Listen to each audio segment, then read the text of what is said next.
Sinabi ni Onat sa akin, napatay na daw sa ospital yung miyembro ng sindikato yung nahuli namin. Pwede ba, Paeng?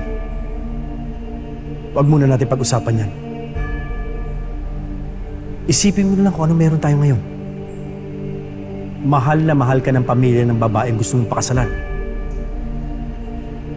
Dahil hindi pa niya alam yung totoong pagkatao nating dalawa, Tay. Kaya nga, Paeng, mas dapat mamproteksyonan ang sikreto ko.